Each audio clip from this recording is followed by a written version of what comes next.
Let us start. Okay.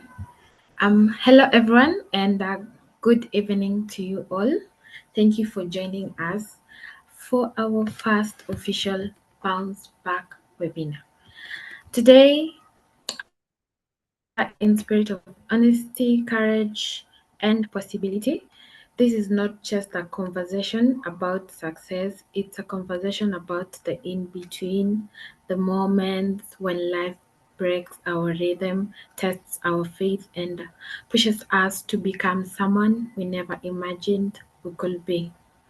We are honored to be joined by three remarkable women who are our panelists for today, whose journeys remind us that resilience isn't defined by the fall itself, but by the transformation that happens while we are still navigating the uncertainty of rising again. My hope for today's conversation is to give you a language for your own journey, clarity for your next step, and the courage to rise again, not as who you were, but who you are going to become. Once again, welcome to the Bounce Back Experience, streaming live on YouTube too. So for our audience that is joining us from YouTube Live, thank you and welcome. My name is Celine, and I have the honor to guide this conversation and create a space where truth, reflection, and growth can unfold with grace. A few things to be noted. Please keep your microphones turned off, muted, unless invited to speak. I use the chat for questions throughout and comments. If you have a moment of reflection, if something pops up in your mind, and if you would like to speak, please raise your hand. Let's begin. Uh, First, I would like to introduce the driving horse behind this powerful book, behind these stories coming to life. He is the director of Zion Pearl Publishing. He is the main reason that we get a chance to experience these stories, we get a chance to read these publications, and I would like to welcome him to come and tell us the journey of Bounce Back and why Bounce Back. Welcome, Mr. Dosso.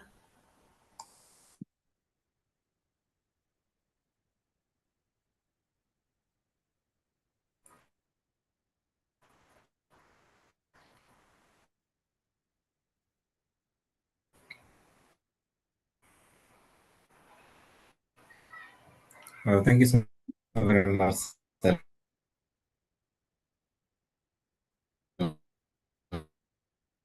My name is Dosso Radido. I may not be able to be live on video because I'm having some issues here with my video, but if you can hear my voice, please let me know. Yes, we can hear you. Are you able to hear me? Just indicate with a thumbs up or something so that I know that I am. Dosso Radido is my name, the director, Zion Pearl Publishers. This day is for a long while now, and now that it has come, I just want to take advantage of it just to make sure that I get good value out of it.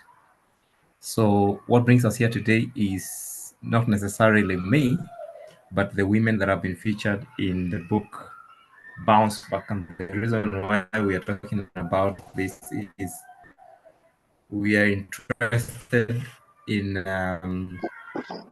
understanding the dynamics of creating success and progress, not necessarily from, but when things flip to the negative and you find yourself from a position that is lower than what you Yes. anticipated or worse than what Nzuri. you wanted.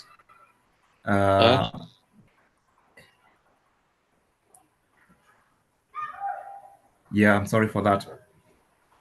So we gather here today to listen to these amazing women leaders who have accepted to share from their experiences, from their lives, from their journeys on how to navigate, challenges of rock bottoms, breaking points, how to master bravery, resilience, tenacity, and bounce back strategies. The reason why this is very important is because now we find ourselves in a situation where failure is becoming more and more common, or challenges are becoming more and more common because of the reality of the life that we live in today. Experts have said that they're complex, and as we master strategies to succeed, we must also be able to know how to deal with the unfortunate reality of change and sometimes failure or obstacles standing in the way. So, project that we are calling the Bounce Back Project, that has a book in it, has these kinds of conversations in it. We are looking forward to bigger conversations during the launch and after. And therefore, today we're just going to be treated to a bit of what is there to be heard or to be seen. And I'm so much excited to be here, and I can't wait to hear the insights from the panelists that we've lined up in today's session. So without taking so much time, I just want to welcome all of you. And I'm hoping that you're ready with your notebook and pen. And if you have any questions to any of the ladies here or any other lady that is featured in the project that you may want to be attended to, then this is your time. As has been guided, if you have any questions that you want to write, you can just put it in the chat. Or if you want to have it, you want to ask the question yourself, then at the opportune time, you'll be given an opportunity to ask it. But I'll throw my question right now so that as the ladies begin to take us through, then they will find an opportunity to answer it. And my question is, it is possible that somebody has been able to bounce back. Let's say they had a financial situation and they were able to bounce back. How confident should they be with that success or bounce back success from a financial standpoint to be able to handle any other challenges that may not be related to finances, for example? Or in other words, when someone is a master of a financial bounce back, have they become masters of other forms of bounce back, let's say relational bounce back, or health crisis bounce back? I would really want to know whether it's okay to connect this, or somebody would have to master different strategies for different situations. Thank you so very much, and back to you, Celine.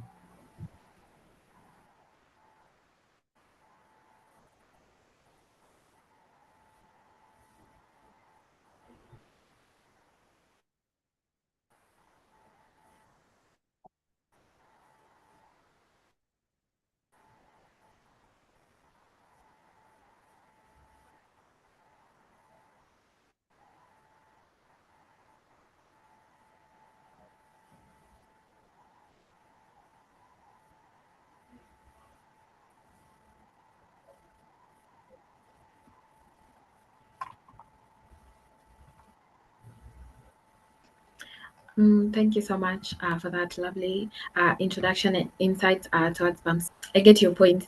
As he's standing, you have bounced back. Does that mean you will be able to an emotional fault or something that is not issues? So you could all put your one cannot be a master of managing issues like this. And as I mentioned, for those that have just joined us, my name is Celine, and I am your moderator for today. And also, just to repeat our housekeeping rules, put off your microphones. Let them be muted unless invited to speak. Use the chat for questions throughout this session. And if you'd like to speak, please raise your hand, and a chance will be given to you. And as previously mentioned, we are joined by three remarkable women, very excellent and amazing, beautiful ladies. And I would like to welcome them to introduce themselves. Ladies, please tell us your name, what you do in general, and any entrepreneurship businesses that we may have. And just to break a little ice, a fun fact about you, and give us a brief into your chapter before we go ahead. We'll start with, let me use alphabets. We'll start with Catherine, then Clementia, then Chiumbua. Thank you, Thank you. Celine. Thank you for Welcome, the Catherine. opportunity. Thank you for the opportunity. My name is Catherine Ochako, and you can hear me clearly? I just need to confirm that. Perfect. All right. So I'm the founder and CEO of AgiraWorks Limited, a UK headquartered HR tech company that helps businesses to hire, manage, and pay talent across the globe. I'm also the creator of the Reinvention Program, a program that helps professionals, career professionals, to move from setback to setup. And I'm happy to be here. A fun fact, I never know what to say when I'm asked that question. Well, I love running. That's all, yeah. Back to you, Celine.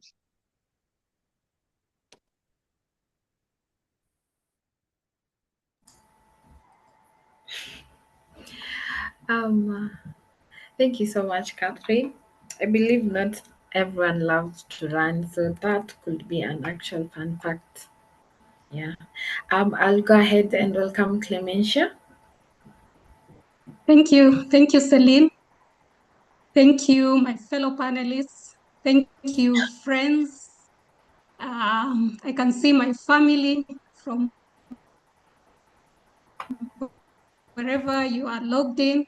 I can see friends, former classmates. Thank you very much for coming to join us in this wonderful conversation. Karibuni sana. So my name is Clemencia Mwamburi. I'm a woman who from my earliest days has believed in supporting others, especially those younger than myself, realize their dreams and attain their highest potential. The overarching quality and desire, I shall call it a vocation, has found its home lately in bouncing back as a professional coach, particularly a coach in mindset shifting. My first degree was in electrical and electronics engineering, and I went on to study computer science and management information systems as postgraduate level at the University of Nairobi. I have worked for more than a decade at Kenya Pipeline Company as a maintenance engineer in what used to be called telecontrol and instrumentation section, and was a founding member of information communication and technology section. I'm sure those names have changed now. And I left as the chief information technology officer. I then worked for a decade, almost the same number of years as in Pipeline, with the Society of Jesus Africa offices. For those who don't know, the Society of Jesus is a worldwide male-only religious congregation in the Catholic Church. And it is actually, so far, I think, one of the largest orders in the Catholic Church. It was founded by a Basque nobleman called Ignatius of Loyola, and they are custodians of Ignatian spirituality, which we shall hear quite a bit about as we progress with this webinar. There, I worked in the social justice and administration departments before doing leadership development. When I left the Society of Jesus, I joined my husband in our family engineering consultancy firm on a full-time basis. This is a firm which is in construction and building services. And now, very happily, I have founded an organization called Magis Life Coaching, through which I offer professional coaching and mentorship services. A fun fact about myself, I love challenging myself. So recently, I went ziplining at the forest. For someone who has never climbed a tree, that was something, I can tell you. I also learned how to ride a bicycle in my 50s. A very stressful venture for my family, I can tell you, and they will attest to that. They are all here. I'm looking forward to summiting Mount Kenya and Kilimanjaro, God willing, at some point. So that's me. Thank you.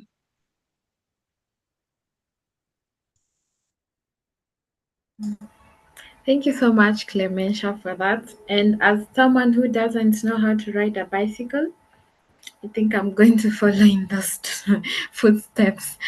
We shall have Siumbua introduce herself next. All right. Thank you so much, Celine. And Clementia, welcome to our world of extreme sports.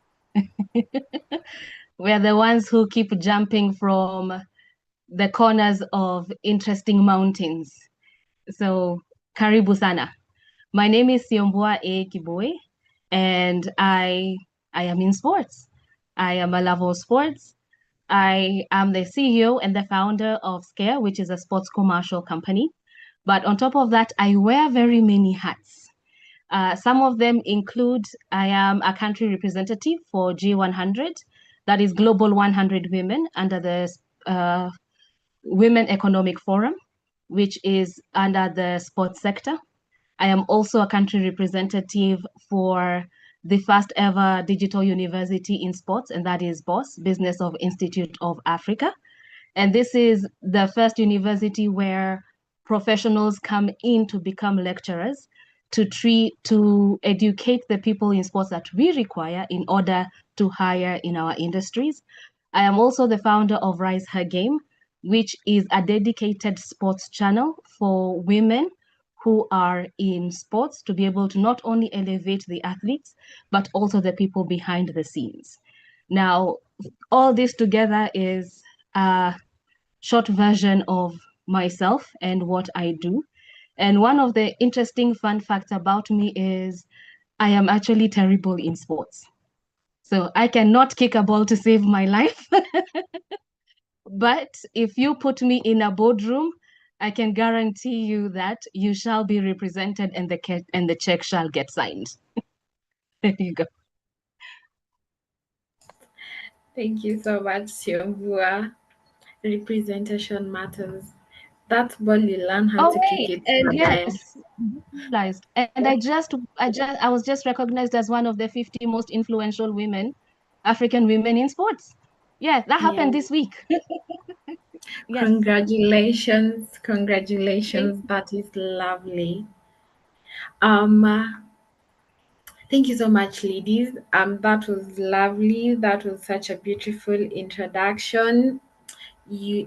I couldn't ask for more. And now, to dive into the conversation that has brought all of us here, I'll just start right off with. Before that, I'd like to recognize the presence of two of our co-authors that are in the meeting. We have Lucy Nyodera and Rebecca Kimau. We'll give them time later on to say hi, a wave or so.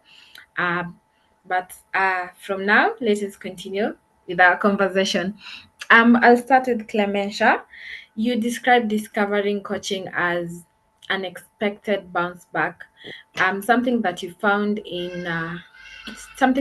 when you least expected it. Looking back, what helped you stay open to new beginnings at that particular stage of your career? Thank you, Celine. Thank you for that question. And Siombua, thank you. I think sports is a wonderful place to learn how to bounce back. And so we are in very good company. And to your question, I'm naturally a very curious person. So I keep trying to figure out what else I can do, how else I can do, and I love challenging myself. For this reason, I also read a lot and I read widely, which I'm sure you know broadens one's mind and gives you many options. The other thing is that I've been lucky to have very firm foundations in terms of my upbringing and also my education. I'll mention my father, may God rest his soul in peace, as a man who really taught me how to bounce back at all stages of life, because he's a man who looked for opportunities in all spheres of his life, be it in his teaching profession, in business, or in his farming ventures. He enrolled for what was called extramural studies. When we were young, we would see envelopes, A4 envelopes arriving through what we call now snail mail for his studies, and they were coming from the University of Nairobi. He was always listening to BBC radio. At that time, our Kenya Broadcasting Services, KBC, was called VOK. He would be listening to special programs and you would see him trying whatever it is he learned from what he learned. So he's one of the first farmers in our place to bring in Ruiru 11. It is a coffee, a type of coffee. On our farm, we saw us moving from Sihol cows to Frisian cows. In agribusiness, there's so much he kept on trying and improving. So my dad, big up to him and may his soul rest in peace. We also lived with his auntie, my grandmother, who I could write a whole book about because of the way she was a woman whom you couldn't put down. But the thing I will mention here today is the fact that she suffered debilitating effects of arthritis, but that never stopped her from keeping on doing something with her life. Now that's my upbringing. Then my faith. And I credit the roots and strength of my faith to my mom and my alma mater, Loreto High School Limuru, and the founders of Loreto High School Limuru, the Loreto sisters, because number one, my mom just knew and practiced her faith with so much conviction, and she ensured that we, her children, understood what we believed in and the reasons behind what we did. So we didn't just make the sign of the cross, we were told why we made the sign of the cross and why it mattered. When I went to Loreto High School Limuru, this was buttressed even further because the Loreto sisters practiced Ignatian spirituality, which I mentioned earlier. So they encouraged us to have an inquiring faith and gave us practices that really grounded us in our faith. So when you know you are wonderfully and fearfully made by a God who loves you and who sent his son so that you could have life and have it abundantly, almost nothing can boggle you. The world is literally your oyster. And then I will mention 2 other very important trainings that I received, which have helped me in my bounce back. The first one is training in NYS, National Youth Service. I hated it. It was difficult for me, but there I realized that the body can be stretched to immense limits. And then electrical engineering, my undergraduate electrical engineering training again humbled me, because anyone who did engineering knows that you go there as an A student and you start getting marks you have never seen in your life. So that really humbles you. And when you're done with it, you know nothing in this world almost can defeat you. So all these have helped me to be very open-minded and to seek opportunities whenever I can, and to be ready to start over whenever it is needed. Thank you, Celine. Thank you so much for that, Clementia. And I love how you capture the reasons that helped you to shift directions at that specific point in time. Even when the path wasn't planned, came from foundational lessons learned from your family, as you mentioned, your late dad and your grandmother, and also your practicing faith, the Ignatius. Um, which I believe is such an important aspect of people's lives and how their trajectory of lives will go, which I really thank you for that, because that couldn't have gone way better than you would have expected. Speaking of systems and foundations, I'll just go to Catherine.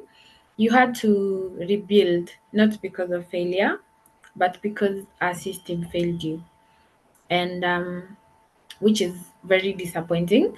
How did you find the courage to start again when the fall wasn't your fault? Thank you for that question, Celine. The courage came from truth. I had done a lot of inner work, and the inner work included, therapy, coaching, lots of introspection and reflection. And I knew my story. So when bloggers sensationalized the situation, and maybe I should now inform this to the webinar audience, that I was once publicly humiliated, and after losing a court case. So when bloggers sensationalized the whole situation, I had to remind myself that noise is not the truth. My truth is very different from the noise. So you ignore the noise and you embrace your own truth. And that, I think, I will have to reiterate, also counts to ownership in the comeback method that I have created and the reinvention program. Ownership is one of the things that you need to do as a person who's trying to reinvent. Know what your input is in that story. Own your story. Own your truth. It gives you clarity. And once you're clear, you stop defending yourself to people who are committed to misunderstanding you. So that's when forward motion becomes possible. Over to you, Celine. Thank you so much, Catherine. Just a minute, everyone. Kindly, please let us put our microphones on mute to ensure a seamless session for all of us. Thank you, Catherine, for that. I really love your courage despite all that, and talking about ownership and owning your truth. No one can take your truth away from you if you own it, and doing the inner work. That's what taking responsibility for yourself as a person is looks like. And you don't take responsibility for the fall, but for the future that is ahead for you. Yeah. This I'll just head on to Simbua. She speaks about becoming unshakable, and as a woman in a male-dominated field, as you've heard her say, she's usually one among 50 in the boardroom. You might likely find her alone in that boardroom making decisions in regards to sports. So, your story in Becoming Unshakable shows how collaboration and teamwork shaped your bounce back. And why do you think true reinvention rarely happens alone? Why does it need a team and a community? Chimbua. Because starting just from the African perspective, and that is, as African women, we live under the aspect of community. But not only that, that even in our normal day-to-day life, nobody's an island. And this literally applies even to business. You cannot be in 10,000 places at the same time. So the one thing that is able to guarantee the success when it comes to business is partnerships, is being in a position to find people you can trust and be able to collaborate of your vision and what you want to give out in different countries. And this is how Skia literally has grown through the aspect of collaboration, through the aspect of partnership.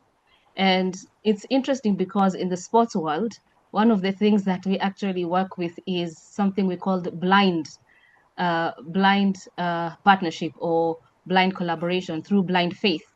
And that is because you don't get to meet everybody, and it's almost impossible to meet everyone. And so you have to go through the blind faith of trusting people that we are in it together for the same vision. Does this always pan out, like in my situation? Well, one of the partnerships did burn me to the ground. And it was a point in where we thought that the company was actually going to fail. But it again came into factor that it is the other collaborations that we have that ended up allowing us to be able to reinvent ourselves, re-strategize, and come and build ourselves. So we were able to also bounce back through the same collaboration and partnerships. Yeah, beautifully said, Simbua. And the idea that our rise is often carried by community, as you said, collaborations and blind trust, which we will speak on with the banning from one of them later on. And not just individual strength is such a grounding truth because these days people, especially these these days, like this time we live in, people rarely celebrate community and collaborations. We just celebrate the individuals and doing it alone, but you're showing that sometimes it takes a whole village, a whole group to do something, and it is worth it. I can't say nothing but commend it. And to our audience, I would just like to put a reflection question. Think about a time in life you took a turn that you didn't plan. What did that experience teach you about beginning again? Because oftentimes I believe I myself, I'll speak for myself, I fear the process of beginning again. But sometimes you have to. So what does that experience teach you? We'll continue on to our next segment, which talks about failure and redefining success. And I'll start with our phoenix that rises from the ashes, Catherine. You talk about the unbecoming before the becoming, that deep undoing that must happen before growth. You have to be grinded, formed again, molded. What did that phase look like for you emotionally and practically? Emotionally, it was brutal. I'd wake up heavy, you're grieving an identity that you thought defined you.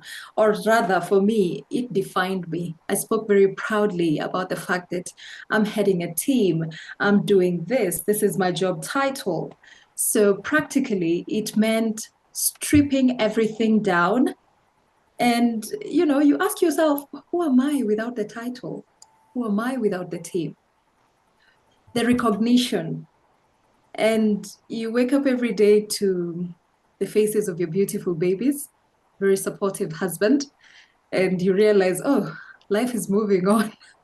Nothing is waiting. Nothing is laying in wait as I grieve this process. So my anchor became faith, surrendering, refocusing on God, and slowly rebuilding from a place of truth rather than performance.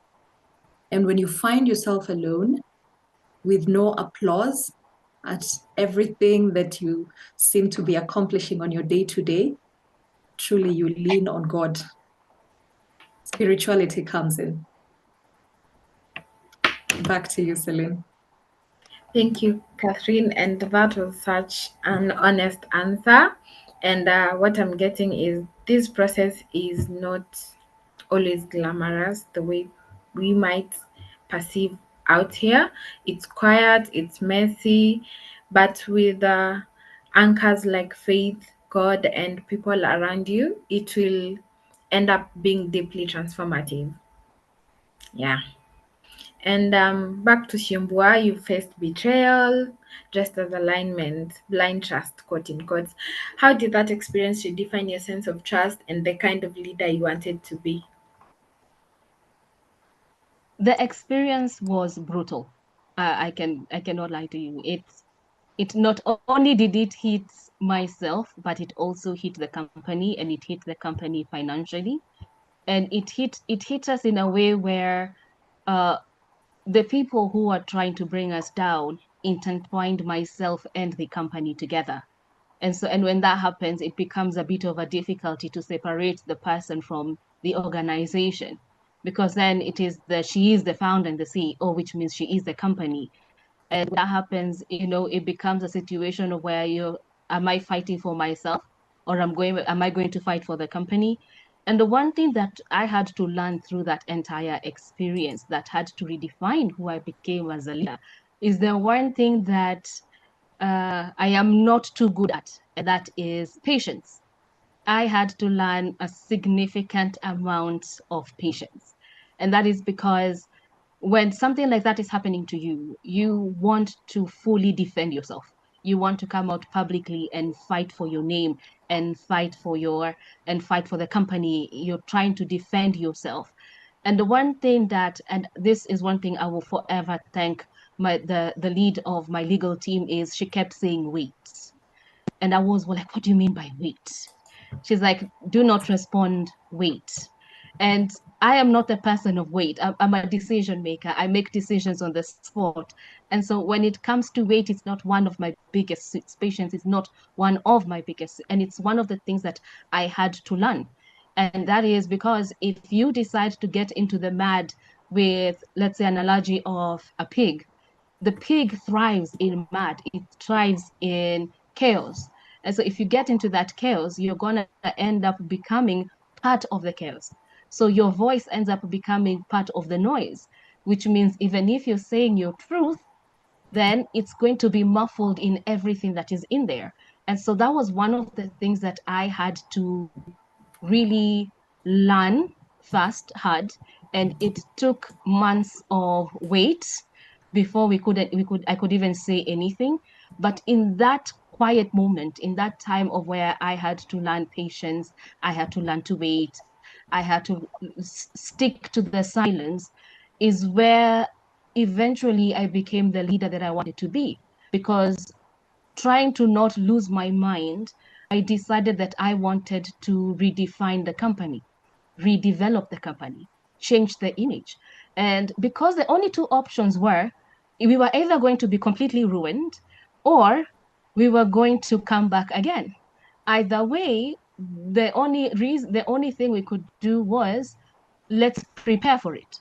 So whichever comes, we were already going to be prepared for it. And the lucky thing is that we were able to come out of that situation. And by the time we came out, it was so good that we were already prepared. So the company had fully morphed into a commercial sports and entertainment company. And we were able to now continue with that narrative.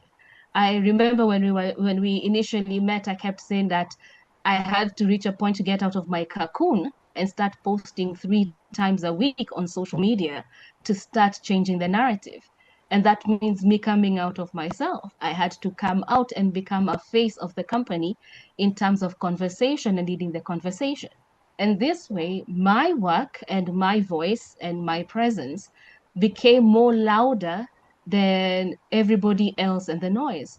And for that, it became a better validation when we eventually came through and came out of the troubled situation. Yeah. Thank you so much, Chimbua.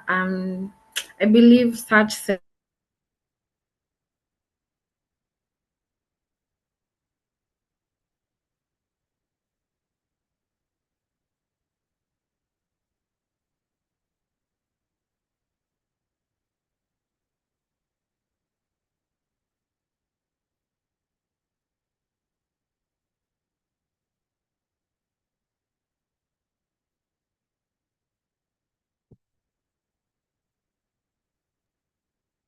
Celine, we can't hear you unless it's me. is worth failing. I think it's just her internet that is having a bit of a problem.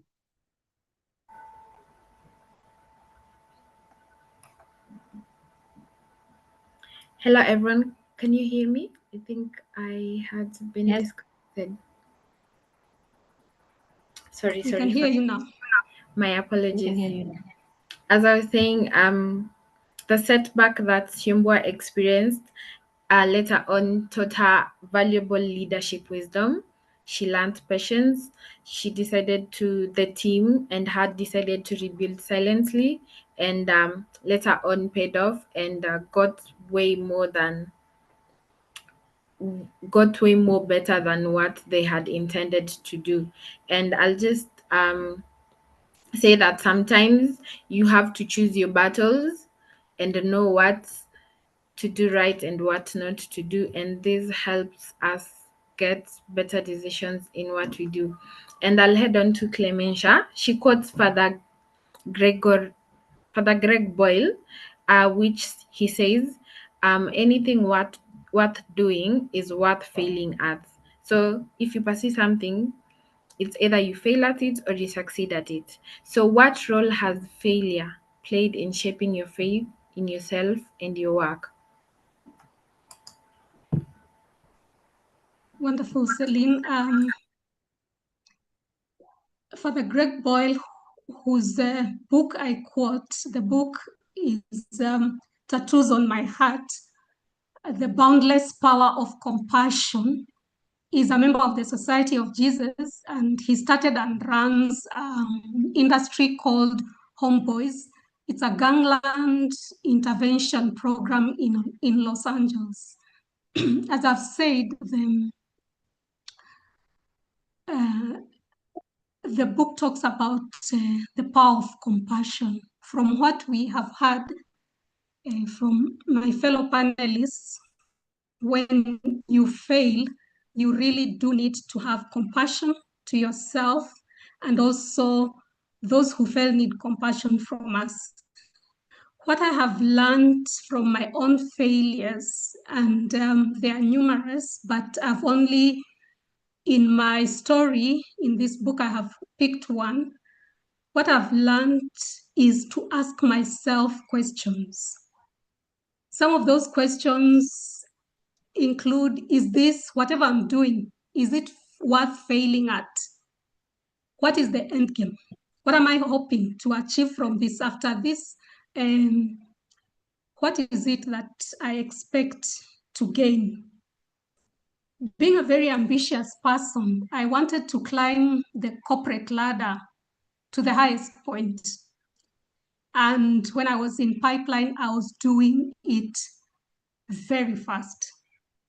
The failure I recount in the book came via way of misalignment. I had to accept that my deepest values were not aligning with the culture in the organization at that time. And since I could not change the culture, I chose to change myself. And the changing of myself was to pivot. move out. So I think many of you have heard a quote attributed to Mahatma Gandhi that says, if you would change the world, change yourself. So I chose to pivot into an environment that I felt was going to be more impactful to society based on what I knew. Although the decision was very difficult, my working with the Society of Jesus deepened my knowledge of Ignatian spirituality, which had been introduced to me in high school by, of course, as I've said, by the Loreto sisters, and which had really grounded me even in my most difficult moments. And thanks to that experience and the knowledge I gained, my professional coaching framework is grounded in principles of Ignatian spirituality and Ignatian leadership, one of which is Magis. You will note that my coaching company is Magis Life Coaching. Magis is a Latin word which means the more. And those who follow Ignatian spirituality desire to do more. And they keep asking themselves, what more could I do? Could I do it better? Is there a better way of doing whatever I'm doing? And among the practices that I have learned, which I will also use in my coaching, is one very important one, and that I practice in Ignatian spirituality is called the examine. Lately, there's keeping gratitude journals that has been popularized, but I find it defective or incomplete, maybe not defective, but incomplete, because you only consider the things that you are grateful about at the end of the day. But in examine, you do more. First of all, you pause, you silence yourself, and recognize that there's a higher being. You haven't created yourself. You didn't put yourself in this world. And you invite the Holy Spirit, because I am a Catholic, I'm a Christian. You invite the Holy Spirit into your presence. But you don't have to be a Christian to practice this examine. Then, after acknowledging that you're in the presence of God, you notice both negative and positive movements in your day or in the moment you are reflecting about. We also call it lights and shadows.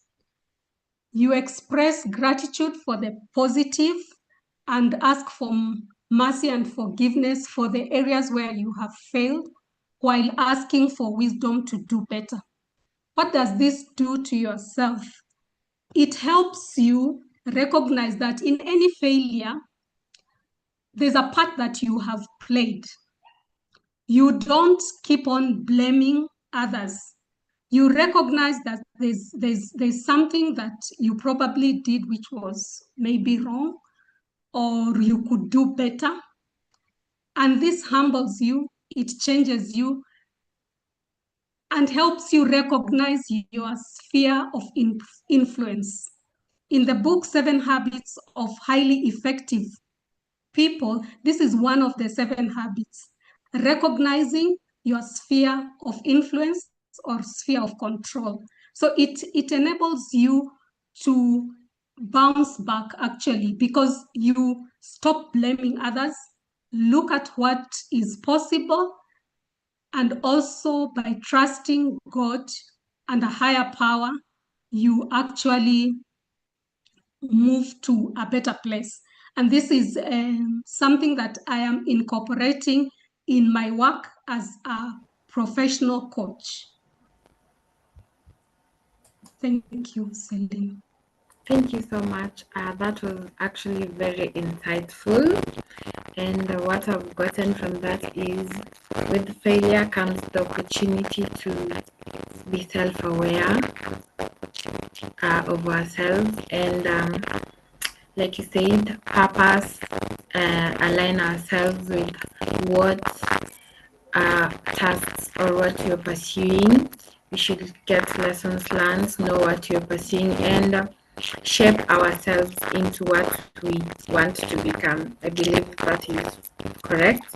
And with this, I'd just like to say that all three of you have touched on something powerful. Resilience is not just a recovery, it's transformation. From Catherine's story to Siombua and to yours, the continuous transformation to becoming something new and not going back to the place, to the position you are in. Bouncing back doesn't mean I'm bouncing back. I was at A, I've gone to negative A. Bouncing back doesn't mean I have to get back to A. It means maybe I should get back to A plus, something like that. So it's going on to something new, something better. And that brings us perfectly into our next segment, which is alignment, purpose, and the leadership required to rise. I'll start with Siombua.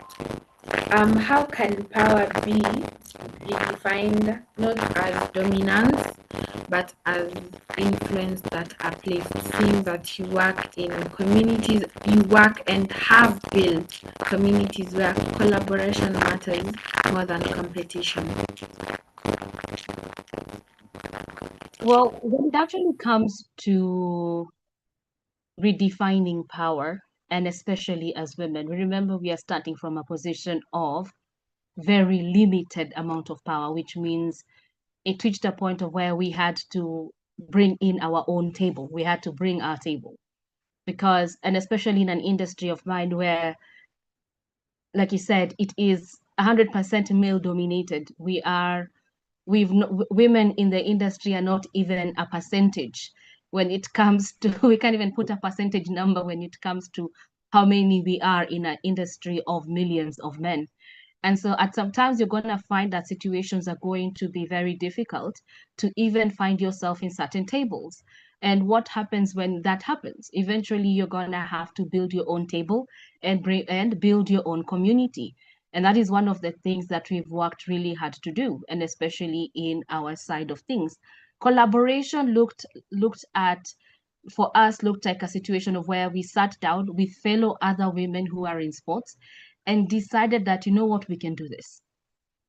There's no way we are going to be letting our voices be represented without us having to have an opinion in the sector. When we are looking at policies, when we are looking at SGBV in the sports side, when we're looking at certain conversations that we women must be in that vicinity to be seen, it needed us to fully come in terms of collaboration. So you'll find that one of the biggest things, and especially with my team and the people I work with, are mostly women. Yes, we do have a few guys that we work with, but you'll find that a lot of the companies that we work with are women-led. And we all found a collective voice of where we are in a position to actually bring ourselves up together. And so even for my company myself, there was no way I was going to walk into an industry by myself and think that I was going to crack that ceiling and be like, yes, I did it on my own. That was going to be impossible. And so when it comes to the redefinition of power, we have such a humongous, pot of gold that it is almost impossible for anybody to finish it all, not unless you're actually greedy.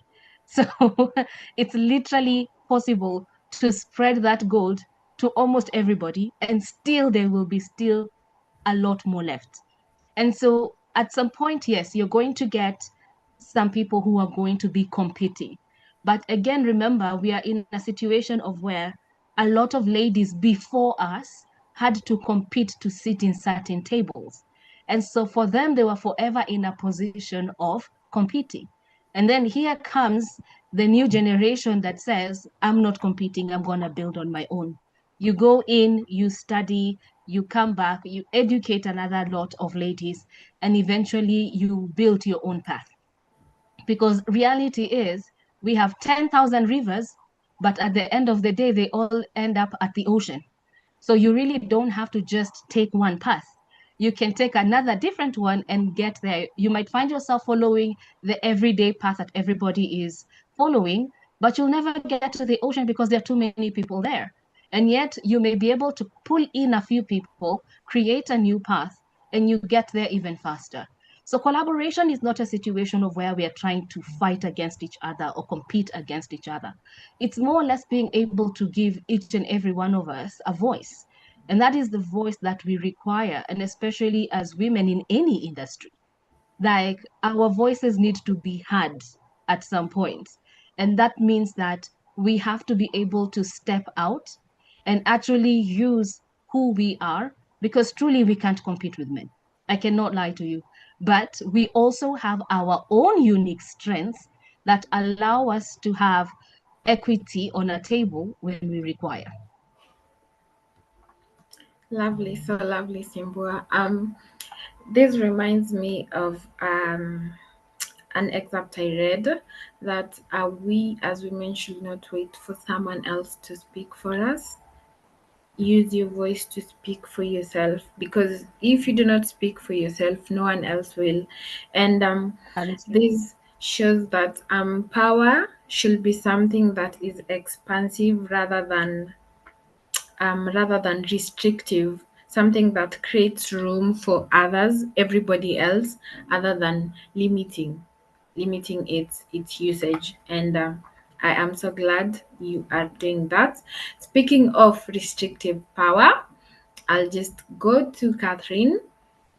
And you stood your ground against organizational politics that punished truth and sincerity and growth. How can professionals hold on to integrity when survival seems to demand compromise?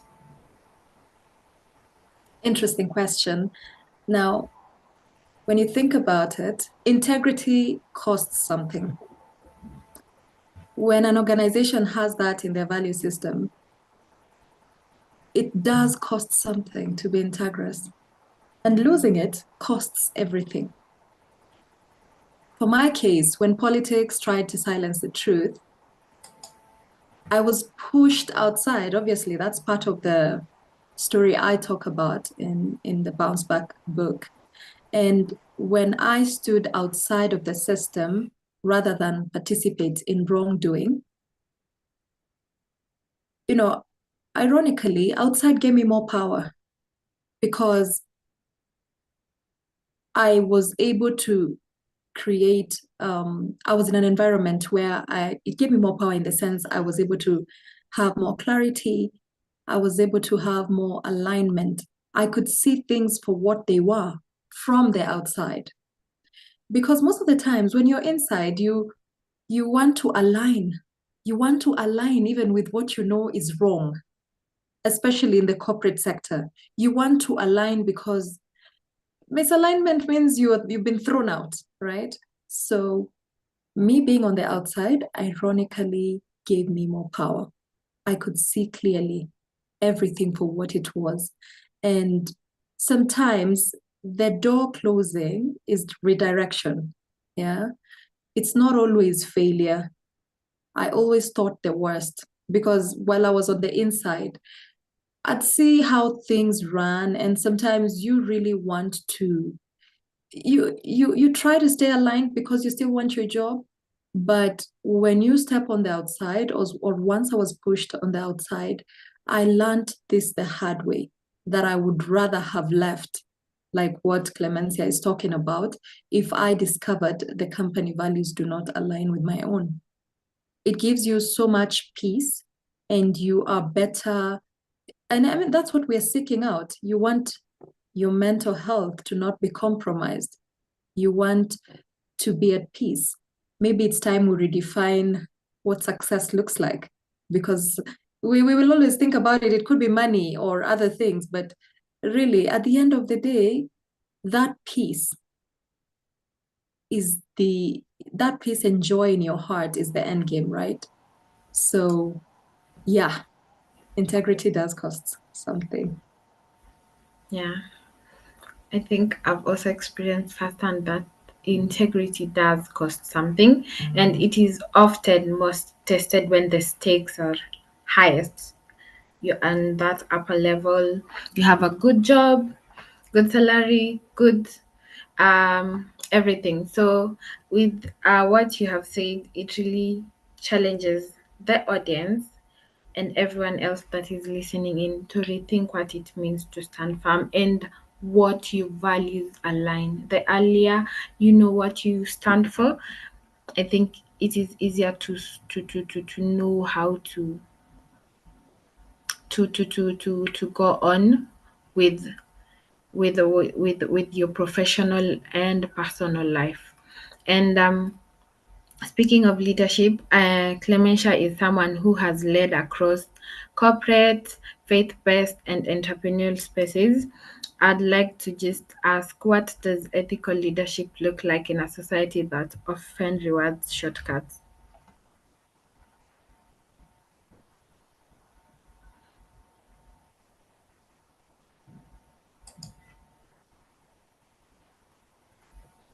As we've heard both from Siombua and from Catherine, and sweat literally, it can be very challenging, but it also challenges you to look critically at different perspectives, to look at new and novel ways of proceeding.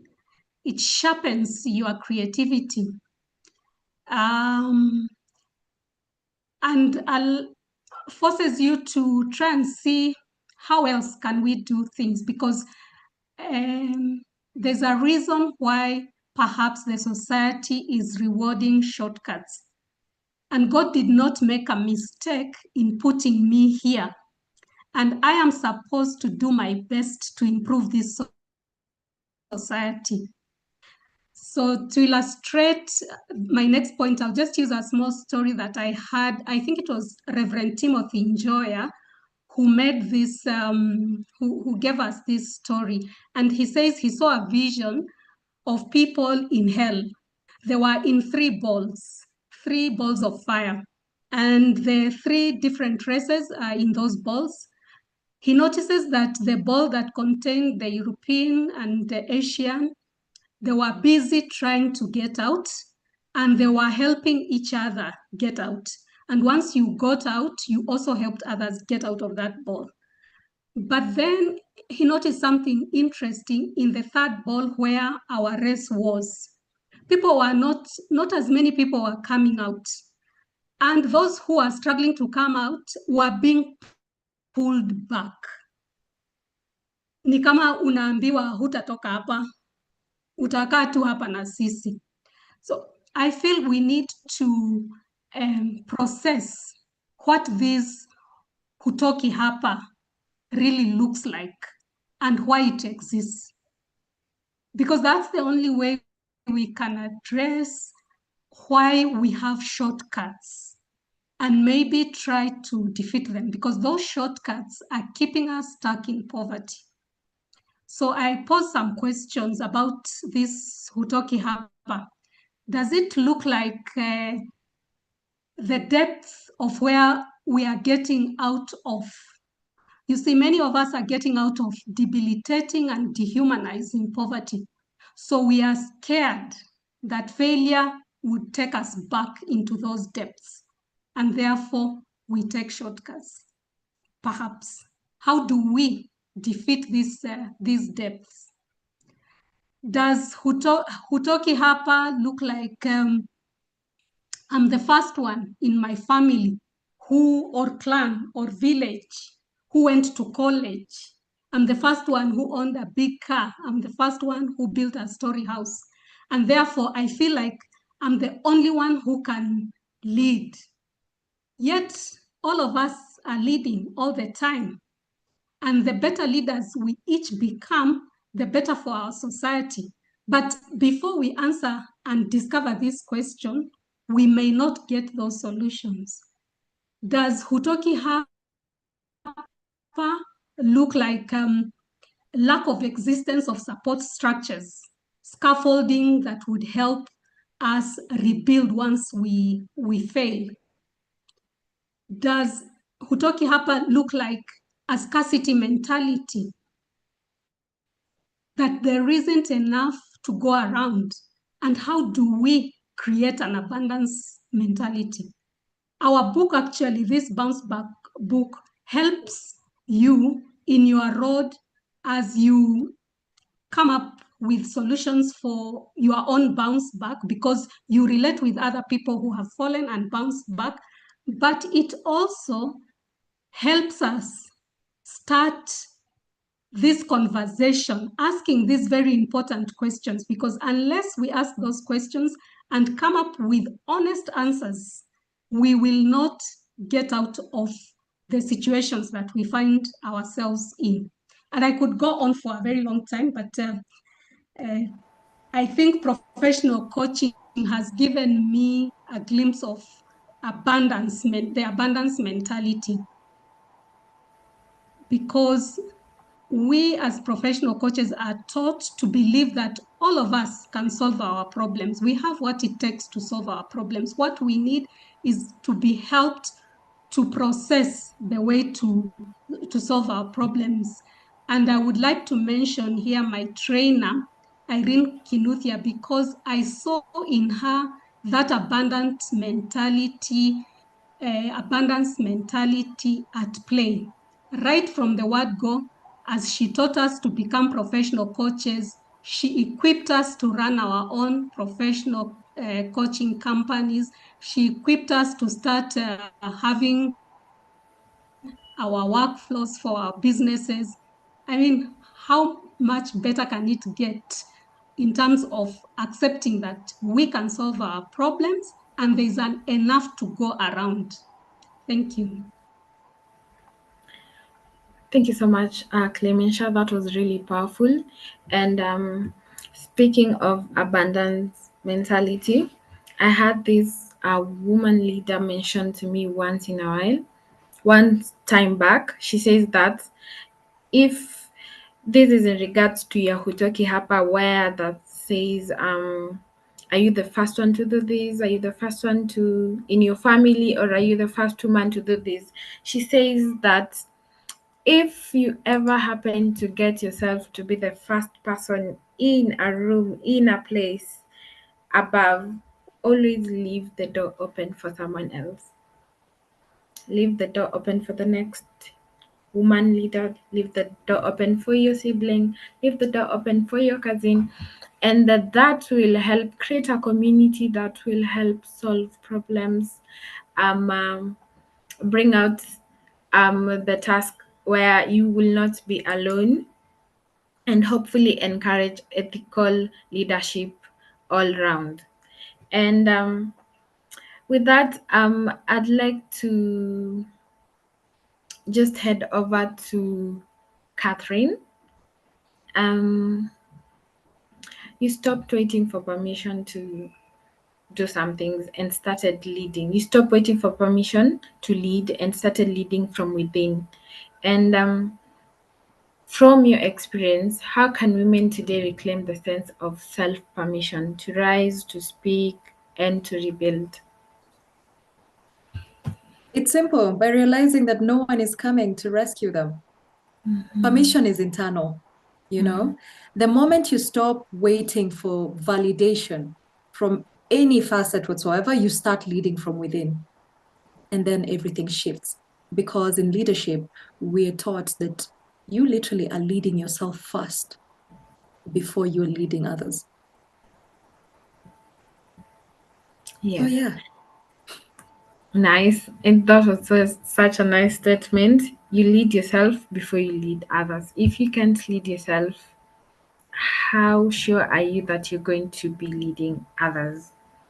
And to Shiombua, speaking of leading, how can women leaders build that culture of collaboration and lift each other in their comeback seasons?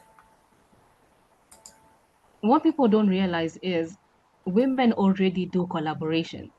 We have chairmans. We have, when it comes to the church, we have CWA. We have Women's Guild. These are all collaborations. These are all units where women have come together in order to be able to uplift themselves. And so for us, it's not that we are reinventing the wheel. It is the fact that now what we do is we need to now empower these groups of women so that now they have the tools and they are able to now even become better. Chamas have been I think for a lot of people will know that chamas are even growing up. Those were the groups of women that got a lot of us probably through school. They were the ones who were helping our mothers become self-independent. And also chamas have been that collaboration that everybody can actually relate to. And when you said something, Celine, in regards to when you're becoming the first person, you open the door to everybody else to come in.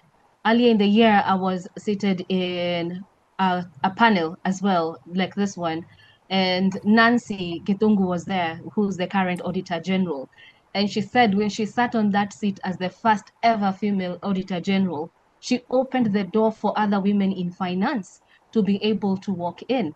And she's held it upon herself to be able to even train the ladies who are behind her to be able to now come through and also get to be able to learn and to be able into those positions. And that is the thing. Even when you are not just, doesn't have to be mostly a leadership, but the idea is collaboration allows us to open doors to other women. Now, our falls, our ups, our downs become the lessons that we are able to teach other women that, wait, I actually went through that, and this is how I navigated, so you do not have to. There's something that people like to say, especially on TikTok, is, I listened to that so that you don't have to, so let me explain to you what happened. So basically, it's the same thing, that once you get to a certain place, whereby you're able to sit on a table, you're able to open the doors for other women to come through. And that's the idea of bounce back. I think that is where bounce back comes in. I bounced back so that you don't have to. My lessons now become your gateway to opening the door for you to come and see what else you can do and make it better. Because when you are more than one person, I can guarantee you more brains are better than one. Yours is fantastic, but when you put more brains to coming together, like the book itself, we make the book more relatable, more interesting, as opposed to just one person speaking about the story. You get a story of 8 different bounce backs from 8 different women who've gone through 8 different experiences that every single person can actually relate on what's in the book. That is the collaboration that comes with us being able to sit in certain position and open certain doors for everybody else to walk in. Lovely, lovely. That was so nice, Yombua. And like she said, a practical example of collaboration between women is the book itself, Bounce Back. And I've seen a comment from one of our listeners, Phil Mwathi. He says, very powerful women. And I will agree with that. These are very powerful, exemplary women. And with the bounce back being a practical example of collaboration, which stands in line with our vision as Zion Pearl Publishers, we intend to create a space where women leaders and upcoming leaders get the space to collaborate and speak out and get to have their voices out there. And with all this wisdom on community courage, we step into our final reflections. This is a roundtable question to you all. Each of you has faced seasons that could have ended your story if you wanted it to end.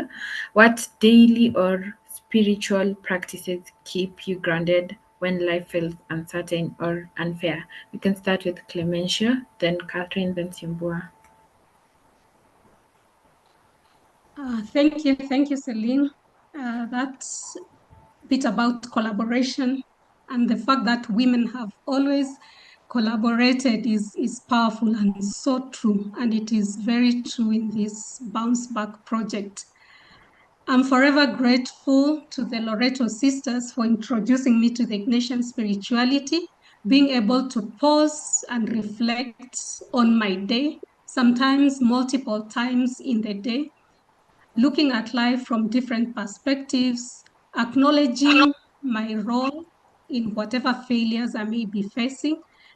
These have been wonderful practices that have kept me grounded, kept me realistic, and kept me grateful even when things were difficult.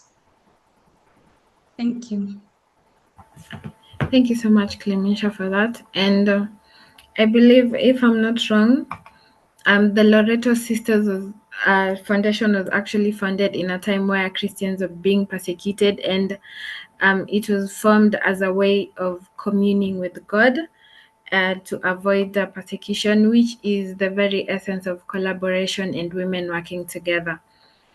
We'll go ahead to Catherine. Thank you. I'd like to, first of all, echo what my co-authors have spoken about and panelists about collaboration. Collaboration is why this book is here today. Collaboration is why we're having this webinar. So I'm so glad that Siombua went into detail about that and spoke about it. But to now tell you the practices that keep me grounded. And I have been doing this for months now. I walk between 5 to, I think, 10 kilometers every morning. Initially, it was difficult, but now I look forward to it because it's my moment of prayer. I am Catholic. I pray the rosary in my morning walks, and the silence, the fresh air that I have to deal with. And then later I meditate, have a lot of quiet time. So silence is also a big part of my grounding trio. I'd say 3 things: prayer, journaling, silence, and the long walks. I don't like writing a lot. You'll be shocked how I journal. I have an app that I discovered. I literally read. I literally just speak to it, and then it transcribes what I want. So it's exciting. So these things, they help me reset and I hear myself clearly and reconnect to purpose when life feels really noisy. Thank you. Back to you, Celine. Thank you so much, Catherine, for that. I believe daily practices like journaling, walks, and listening to podcasts really help to ground us and bring you back to the moment. I'll have Sembua before we proceed. Well, for me, on my part, is sometimes I just have times where I log off. It's become that moment of, because again, I am very I wouldn't say that popular on social media, but I do have a very active following, and it has a tendency to sometimes get very hectic, especially when you are a person who's constantly posting, who's constantly talking, who's constantly being on the face of people. Because once you become a face, and especially a face of the company, and seen as an expert in your industry, then you have a tendency of having people who actually just literally follow you just for that. And I think we are always, a few of my friends were always laughing about it because I have a very large Nigerian following. And so sometimes you always have to have that moment of where you have to step back. You have to go quiet. And my quiet time has become where I found different activities that I like to do for me to be able to just log off from the sports world. And so these are I'm a group of ladies who wine, who's just a group of ladies who come and sit down, enjoy wine, have conversations, and just not be a CEO or, like this. We always have this responsibility of where, as ladies, we also carry out not more like our titles, but we are put in a certain standard by society of where if you fumble, then it's going to be a mess and you have a lot to clean up. And it's always that scare of what happens if someone just records me and I end up trending or something like that. But so when you're in a group of people where you trust that you can easily be yourself, you can put away all the many hats that you carry and just be the human being, it is so amazing, because then you get to reconnect with who you are. I'm also an avid reader. I love to read. I am a person who is, I think I have several apps to just keep me updated on what's happening in the sports industry. As much as my entire 100% focus is always on what is happening on the African continent, I love to see what the rest of the world is doing, because then we get ideas on what we can do here. So it's always reading and sometimes mostly checking out when I can. Yeah. And thank you so much, Asimbua. And these practices that you have all mentioned are such grounding reminders. Consistency, the reflections, and community and faith, they all play a part. And this is a question to the audience, and feel free to answer in the chat. What are your grounding practices? Is that daily practices, spiritual practices, or acts of journaling, such like practices that help ground you when life feels uncertain or fair? You can put your responses in the chat. I'll say an example of mine is I like to listen to music, a specific type of music that I know will bring me back to reality, and I'll I'll be grounded at that specific point in time. Okay. This is still a follow-up to the question. Resilience is often romanticized, but it is also exhausting. As Shiongo has said, at the many hearts, the heaviness on the shoulders, it is exhausting. So, what do you all do when you are feeling exhausted of carrying that strength and you want to relax for a moment? We'll just continue with this, Ombua. First of all, I refused resilience. I was like, I am a soft life girl.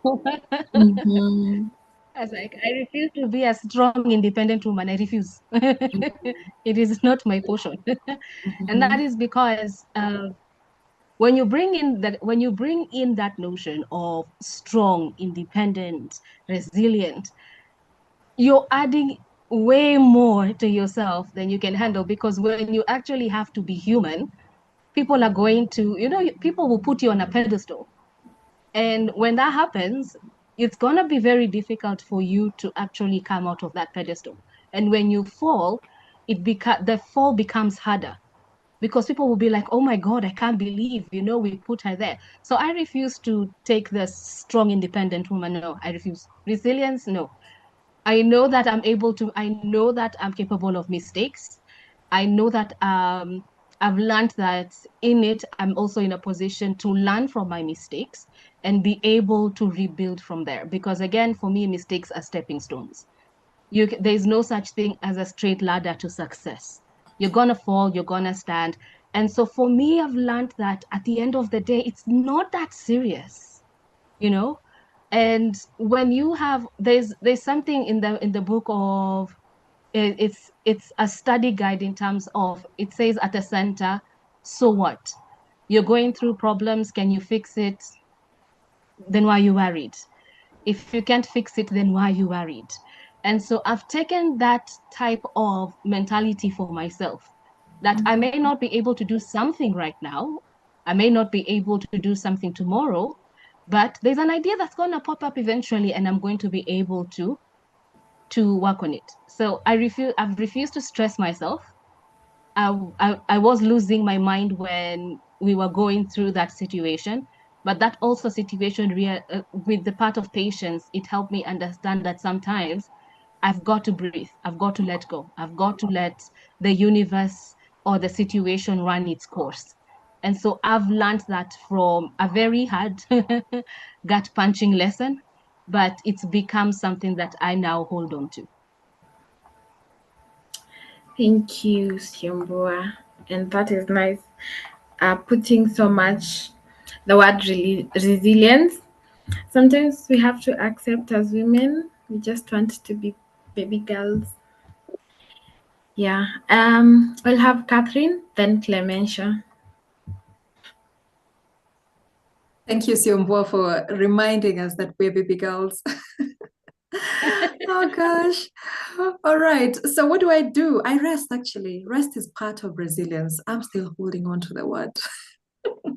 Because for me, I literally schedule rest into my schedule, into my plan for the day. And it's not the kind of rest that I will work so hard and then at the end of the week, oh, I'll take 2 days off. I don't believe in that. I rest intermittently within the week. Sometimes if my Monday and Tuesday have been so hectic, I will literally take half of the day on Wednesday to rest if I had not slotted meetings that really need me. So I allow myself to slow down and to breathe, to recalibrate, because burnout doesn't build comebacks. It doesn't. No. Alignment does. You have to be very well aligned with your purpose to start seeing results. Right? Back to you, Celine. Thank you so much, Catherine. I don't know who mentioned this, but I believe someone says rest is very important. That work-life balance, you should prioritize rest too, because it is a healthy way of maintaining yourself, and it also ensures you present yourself 100%, the best version of yourself when leading, when handling something. So thank you for that. Rest is equally important. We will have Clementia. Thank you, Celine. I love the way Siombua has put it. That she's a baby girl. Wow. When you have bills to pay, sometimes those falls and the depth of the hall, it can be something to learn how to actually rest and say you refuse resilience, or you refuse to push yourself to a place where you break down. So rest, yes, a good night's sleep. I'm very fortunate because I can sleep through any crisis most of the time. As I'm getting older, it's more difficult, but it's not difficult for me to sleep, so I sleep.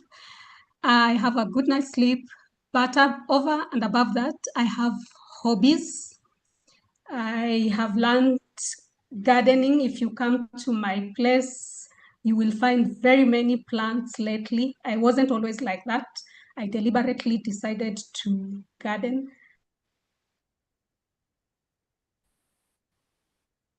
I cook. Going far away. Taita is a wonderful. Going home to our rural home and practicing different things is an amazing way of resting. And there's so much you can see in Taita. I welcome you to holiday in Taita anytime. County number 6. As Clementia has said, Tembea Kenya and County number 6 is very open to receiving you all. So before we have our closing call, I'll just like to read a few comments from the question that I posed. What are the grounding practices that you practice? We have a few. Let me just read them out. Phil Mwasi says, hitting golf rubber balls at my backyard. And hitting has been proven to help release pressure and bring you back to earth. Thank you for that, Phil. Rebecca says prayer and fasting, listening to motivational podcasts, and fitness. Lovely. Thank you so much, Rebecca. She is one of our co-authors. Betty Kitatu says, starting the day with a scripture that inspires me the whole day. I kind of like this one because it sets the tone for your whole day. We have a few. We have Wairimu Nyadira saying, taking care of myself is a lot. I rest a lot. I find me time. I walk a lot, about 6 kilometers a day. And when I need to bounce back, I take additional walks in intervals to help me reconnect with the day's energy. Nature is so forgiving in Nature is so forgiving. It lights up my inner energy. Bouncing back takes time, but it's all finding your footing again in your own way and at your own pace. Most important for me is to heal my mind and be able to keep thinking. All this is possible through Christ. Amen. Prestige says praying 100%. You can never go wrong with prayer. And a few comments we have Njeri Njeri saying burnout doesn't bring come out. Uh, puts on a T. The Bible highlights the principles discussed today. It's always a good place to be grounded, and I cannot agree more. We have a comment from Peter Mwamachi. He says, impressive intro. Looking forward to reading the book. Thank you so much, Peter. We look forward to you interacting with the book. Catherine reiterates, pray and praying. Amen. You can never go wrong with prayer. With that, ladies, I'd just like you to finish the sentence for me. To bounce back is to. What would your ending be today in this season of your life? You can start with Clementia. Let me mute. To bounce back is to grow.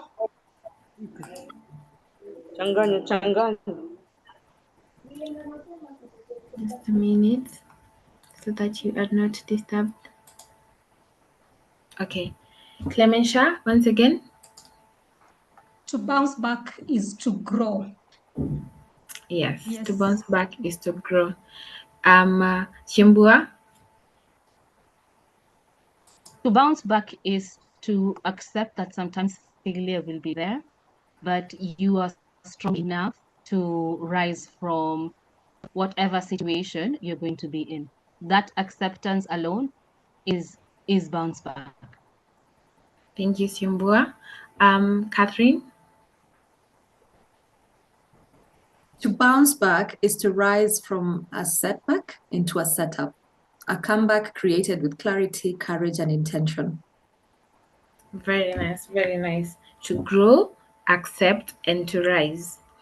These are very beautiful spectrum of meanings, and it shows how bouncing back is deeply personal, yet universally resonant. And bouncing back doesn't have to come from a major, it is any setback that you may experience in life. Accept, grow, and rise. I believe that is okay. And I'd just like to take this time to thank each of you ladies, our panelists, our speakers for today, Clementia, Catherine, and Timbua, for not just sharing your stories, but living them out loud with honesty, courage, and grace. Sharing your stories with us is something that will help some of us, or if not all of us, to know how to bounce back, to go about it with the knowledge from you. And reading on into the book, we'll get to know how to navigate experiences like this in our lives. Let me just read one comment before I close out. We have Clemisha saying, thank you so much, our audience, for joining us. And adding on what she has said to our audience here on Zoom and YouTube Live, thank you so much for joining us for this powerful bounce back conversation. I hope today's dialogue has reminded you that resilience is not a destination, it is a practice, a posture, and sometimes a quiet decision to rise again. And if today's session has moved you, challenged you, or gave you language for your own journey, I want to encourage you to take the next step by getting a copy of your own of Bounce Back, Lessons on Bravery, Resilience, and Tenacity. A link will be shared to be able to purchase the book in the comment section.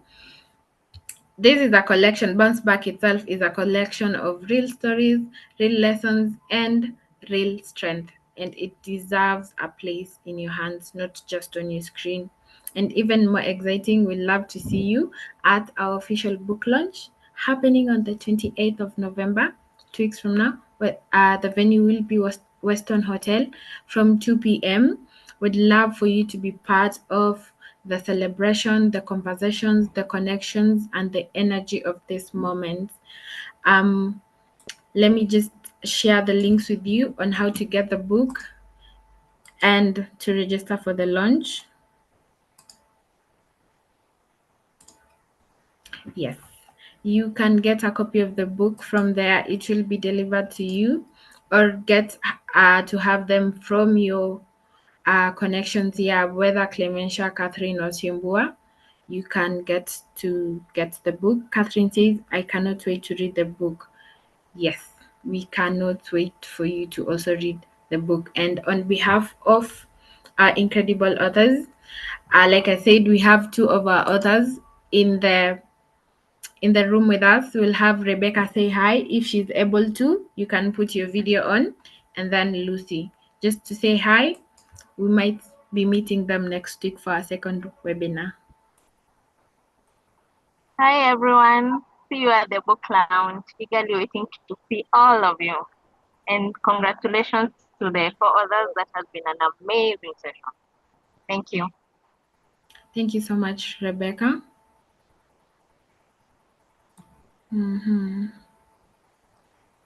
Hi, everyone. Hi, Esther.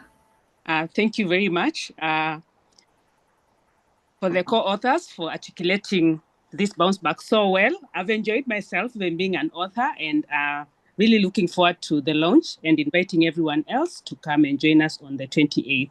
Thank you very much, and good job to all of you. Thank you so much, Esther. We appreciate. John says, thank you, ladies. This is to you, our panelists for today. Thank you, ladies, for the inspiring and insightful presentation. Thank you, John, for being part of this webinar today. And as I was saying, thank you, ladies, again. And on behalf of the entire Bounce Back team, thank you for spending your time with us today. Let us keep rising, keep rebuilding, and let us keep choosing to bounce back every single time. Have a lovely evening, everyone. Thank you so much. Thank you so much.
Sorry, I was ensuring everyone has left.